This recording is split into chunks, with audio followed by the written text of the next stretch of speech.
हे guys welcome to my another blogs. I hope सबैजना सन्चै हुन्छ। म फिट एन्ड फाइन। अनि आज चाहिँ हामी काठमाडौँबाट आउने क्रममा यहाँ जो सिन्धुली गढी बाटोमा पर्ने भएको कारणले म मामा है यता सिन्धुली गढीतिर आएको छौँ।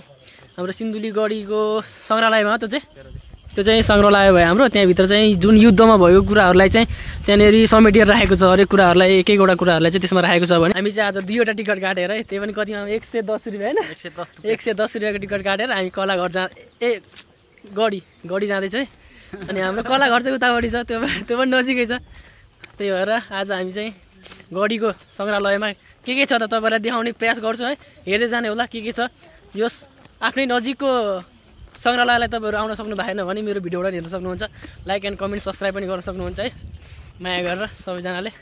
अनि हाम्रो मामा चाहिँ हिरो हुन्छ है। ल कस्तो महसुस भइरहेको त यहाँ के अरे युद्ध सङ्ग्रहालय आएर? एकदमै राम्रो है। कस्तो चिसो न्यानो एकदम। यो जो तराई भन्दा चाहिँ तराई भेग भन्दा चाहिँ एकदमै गर्मी जाडो क्षेत्र यो चाहिँ होइन। हाम्रो तराई चाहिँ गर्मी हो भने यो चाहिँ एकदम चिसो जाडो भेग हो। यहाँ चाहिँ हाम्रो कला घर हेर्न सक्नुहुन्छ तपाईँहरूले, एकदमै स्पेसल छ। हाम्रो यो भित्र कलाहरू छ, तर यो भित्र चाहिँ भिडियो गर्न मिल्दैन होला, त्यही पनि तपाईँहरूलाई देखाउनेछौँ। राम्री केटी कला घरमा राम्री केटी सङ्ग्रहालय। अनि उता चाहिँ त्यहाँनिर सबै हाम्रो त्यहाँनिर पृथ्वीनारायण शाह पनि हुनुहुन्छ नि त्यहाँनिर। किनकि हाम्रा पुर्खा जुन वीर पुर्खाले गर्दाखेरि हाम्रो देशमा अहिले हामी स्वतन्त्र भएर होइन, हाम्रो देश भनेर हाम्रो नेपाल भनेर हामी अहिले जुन गर्वको साथ भनिरहेको छौँ नि, त्यो पृथ्वीनारायण शाह उहाँले गर्दाखेरि भयो। अनि हाम्रा युद्ध गर्ने सेनाहरू उहाँहरू हुनुहुन्छ है। मामा अब हामी कति जाने हो? कति जाने हामी भित्र जाने जाउँ त। ल भित्रको भिडियो गर्न मिल्छ? मिल्दैन भने अहिले बाई बाई त। अहिले केही समयको लागि हामी तपाईँलाई अरू कुरा देखाउनेछौँ। भित्र जानेछौँ बुद्ध सङ्ग्रहालयभित्र सिन्धुली। हामी त्यो कला घरबाट चाहिँ निक्लिसकेपछि चाहिँ अहिले हामी उहाँ पृथ्वीनारायण शाह उहाँलाई चाहिँ भेटेर दर्शन गरेर उहाँ हाम्रो पुर्खा छ नि त। अनि एकचोटि यो लाइन पनि पढिदिनुहोस् है। यो चाहिँ हाम्रो पृथ्वीनारायण शाहले भन्नुभएको होइन, मिठो शब्द छ है। यो शब्दलाई चाहिँ हाम्रो पृथ्वीनारायण शाहले चाहिँ एकदमै मिठो शब्द भन्नुभएको छ होइन। त्यो चाहिँ के हो भन्दाखेरि यो हामी सबैको साझा फुलबारी हो। किनकि नेपाल बहुजाति बहुभाषी सबैले होइन, विभिन्न जात जाति धर्म सांस्कृतिक आदि इत्यादिको कुराहरूले चाहिँ भरिपूर्ण भएकोले चाहिँ एकजनाले मात्र अर्जेको देश होइन यो। किनकि हाम्रो खासमा सम्पूर्ण यो नेपाली जति पनि हुनुहुन्छ नि होइन, एउटा हजुर हो। अहिले चाहिँ हामीले तपाईँलाई चढेको देखाएको थियो भने अब चाहिँ होइन तपाईँलाई चढ्दैछौँ। अब तल त्यहाँनिर एउटा यति मिठो शब्द छ नि होइन, जस्तो प्रायःले आउनेलाई त थाहा होला पनि त्यहाँ के छ होइन, कुन शब्द हो भन्ने कुरा तपाईँलाई थाहा पनि छ।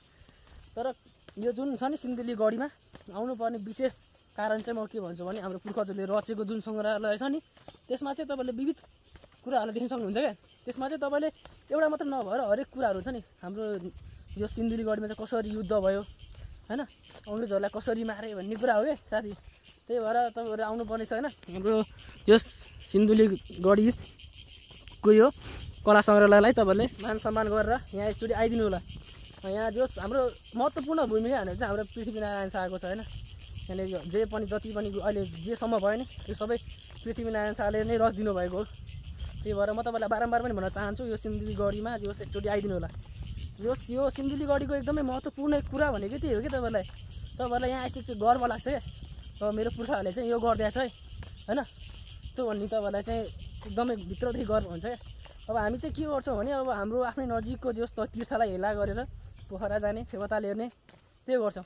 तर हाम्रो यो जोस् हामीलाई नेपाली हो भनेर चिनाउनु चाहिँ यति धेरै ठुलो भूमिका कसले खेल्यो त होइन। यो युद्ध कसले जिताइदियो भन्ने कुरालाई चाहिँ हामीलाई अङ्ग्रेजबाट मुक्त कसले गराइदियो भन्ने कुरा त तपाईँहरूले बुझ्नको लागि चाहिँ सिन्धुली गढी नै आउनुपर्छ।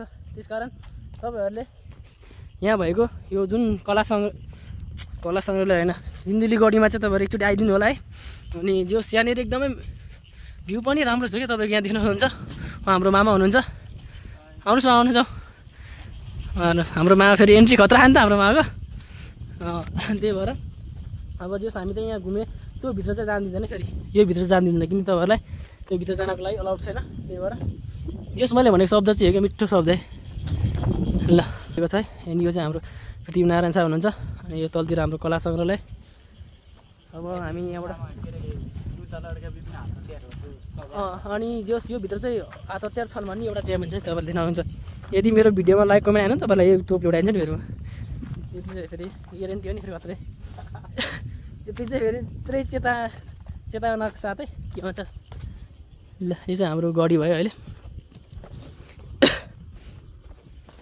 अब चाहिँ हामी जानुपर्ने हुन्छ अब हामी चाहिँ खासमा चाहिँ काठमाडौँबाट घर किनेको मान्छे हो अनि त्यही पनि नजिकको तीर्थ किन हेला गर्ने बाटोमा चाहिँ घुमेर जाउँ भन्ने कारणले चाहिँ हामी यहाँ पस्या हो नत्र हामी खासै पस्ने मान्छे होइन हामी किनकि आफ्नै विशेष कामले जस बाटोमा पर्दाखेरि चाहिँ किन नपस्ने भन्ने कुरा हो होइन अनि मामा चाहिँ त अब यहाँ मलाई चाहिँ घुमाउनुहुन्छ मामा पहिला नै आइसक्नु भएको छ 2-4 चोटि अनि मामालाई हरेक कुरा ज्ञान छ नि त यहाँ यसरी तन परिवार जित्या युद्ध हो अनि कहाँ तपाईँहरू नआएर हुन्छ नि त यो चाहिँ हाम्रो मामाहरूले घुमाइदिनु भयो अहिले चाहिँ यो किनकि मामा पहिला नै राम्रो छ एकदम आइदिनु होला होइन आएर मात्र पनि भएन टिकट पनि काटिदिनु होला किनकि यहाँ टिकटको सुविधा छ अनि उहाँ हाम्रो मामा अब एउटा फुट हान्नु पर्यो नि त सबैजनाको अब हामी चाहिँ एउटा चिनोको लागि फुट हान्छौँ तत्कालको लागि चाहिँ ब्रेक अब चाहिँ हाम्रो सकियो अब चाहिँ हामी यो दुधोलीतिर लागेको किनकि अब हाम्रो सिन्धुलीमा 2वटा नगरपालिका त्यो पनि हाम्रो कमलाबाईमा पर्दैन हाम्रो दुधोलीमा पर्छ अनि त्यही भएर चाहिँ अब हामी जाँदैछौँ उहाँ हाम्रो मामा हुनुहुन्छ तपाईँहरूले एकचोटि जाने बेलामा यो युद्ध सङ्ग्रहालयको पनि एकचोटि झलक देखाइदिएँ मैले मात्रै हो है अनि के छ अर्को विशेष भन्दाखेरि यहाँनिर हावा चाहिँ एकदमै अनि मिठो हावा चल्छ यहाँ चाहिँ तपाईँलाई जो बस्नको लागि चाहिँ एकदमै होइन जस तपाईँको स्वास्थ्यको लागि चाहिँ एकदम राम्रो ठाउँ हो किनकि अब तपाईँ यहाँको एकचोटि सर भ्यू देखान्छु ल कस्तो छ हेर्न सक्नुहुन्छ ओ माई गड है